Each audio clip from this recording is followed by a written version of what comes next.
IPL 2024లో KKR యొక్క బలాలు మరియు బలహీనతలు. కేకేఆర్ జట్టులో బలాలు పుష్కలంగా ఉన్నాయి. ముఖ్యంగా సునీల్ నారాయణ్, వరుణ్ చక్రవర్తి, ముజీబుర్ రహమాన్ మరియు సుయాష్ శర్మ వంటి దిగ్గజాలతో కూడిన అత్యుత్తమ స్పిన్ దాడి స్పిన్నర్ల యొక్క ఈ బలీయమైన లైనప్ ప్రత్యర్థి బ్యాట్స్మెన్లకు బలీయమైన సవాళ్లను అందిస్తుంది. మ్యాచ్ల ఆటుపోట్లను కేకేఆర్కి అనుకూలంగా మార్చగలదు. అదనంగా కోల్కతా యొక్క బలమైన ఫస్ట్ చాయిస్ బ్యాటింగ్ లైనప్ కలిగి ఉంది.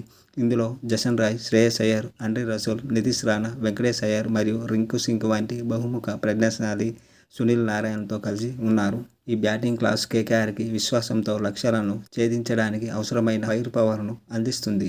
అలాగే కేకేఆర్ యొక్క బలహీనతలు ఇలా ఉన్నాయి. కేకేఆర్లో ఒక స్పష్టమైన బలహీనత వారి ప్రధాన ఆటగాళ్లు బలీయమైన ప్రతిభను ప్రదర్శించినప్పటికీ గాయాలు లేదా పేలవమైన ఫామ్ను కేకేఆర్ దెబ్బతీస్తుంది.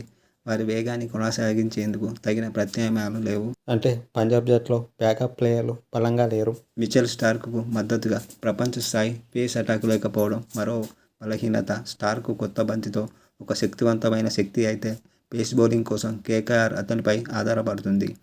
ముఖ్యంగా ఫ్లాట్ పిచ్లలో లేదా పేస్ వైవిధ్యాలు కీలకమైన అధిక స్కోరింగ్ ఎన్కౌంటర్లలో ఈ బలహీనతలు ఉన్నప్పటికీ కేకేఆర్ ఐపీఎల్ 2024లో బలీయమైన శ్రేణి బలాలతో ఆయుధాలతో ప్రవేశించింది.